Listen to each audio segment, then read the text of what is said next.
অসমৰ আটাইতকৈ ৰহস্যময়ী মন্দিৰ হৈছে কামাখ্যা মন্দিৰ। এই মন্দিৰটোৰ এনেকুৱা বিশেষ কি আছে যাৰ কাৰণে এই মন্দিৰটো ৰহস্যময়ী বুলি ভবা হয়। যদিহে আপুনি গুৱাহাটীলৈ আহি কামাখ্যা মন্দিৰলৈ অহা নাই, যদিহে কামাখ্যা মাৰ দৰ্শন কৰা নাই, তেন্তে আপোনাৰ যাত্ৰা অসম্পূৰ্ণ।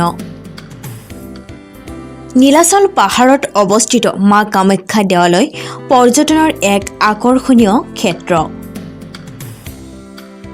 গুৱাহাটীস্থিত হিন্দু ধৰ্মৰ এই প্ৰাচীন মন্দিৰটো গোটেই ভাৰততে ব্যাপ্ত হৈ মুঠ ৫১খন দেৱীপীঠৰ মাজত অন্যতম শক্তিপীঠ হিচাপে বিবেচিত। প্ৰাচীন কালৰে পৰাই অসমৰ ইতিহাসৰ ৰাজনৈতিক আৰু ধাৰ্মিক দুয়ো দিশতে শক্তি উপাসনাৰ কেন্দ্ৰস্থল মা কামাখ্যা দেৱীৰ শক্তিপীঠৰ উত্থানত বহু ৰহস্য আছে।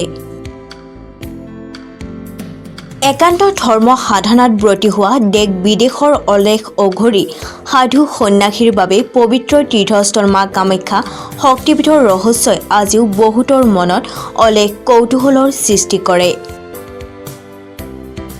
কিন্তু কি মা কামাখ্যা দেৱীৰ সেই ৰহস্য, যি সৃষ্টিৰ দেৱী, যাৰ ছদ্মৰূপী প্ৰভাৱত ৰঙা হৈ পৰে ব্ৰহ্মপুত্ৰৰ পানী। ব্ৰহ্মাণ্ডৰ সকলোতকৈ ডাঙৰ শক্তি, যি আদি আৰু অন্তই দেৱী মা সতী আৰু ভগৱান শিৱৰ প্ৰেমৰ আৰম্ভণি হৈছিল ইয়াতেই। দেৱী সতী আৰু ভগৱান শিৱৰ এই ৰহস্যই অজস্ৰ ভক্তিপান লোকক আজিও আলোড়িত কৰে। তন্ত্ৰ সাধনাৰ কেন্দ্ৰ হোৱা বাবেই বাৰ্ষিক অম্বুবাচী মেলাত বিশ্বৰ বিভিন্ন প্ৰান্তৰ লোকৰ সমাগম হয়।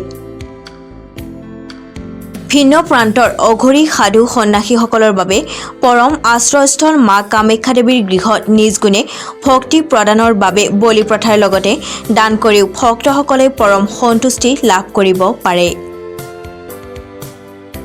নীলাচল পাহাৰৰ বিনন্দীয় ৰম্যভূমিত অৱস্থিত মা কামাখ্যা দেৱীৰ মন্দিৰটি ৩টা খণ্ডত বিভক্ত।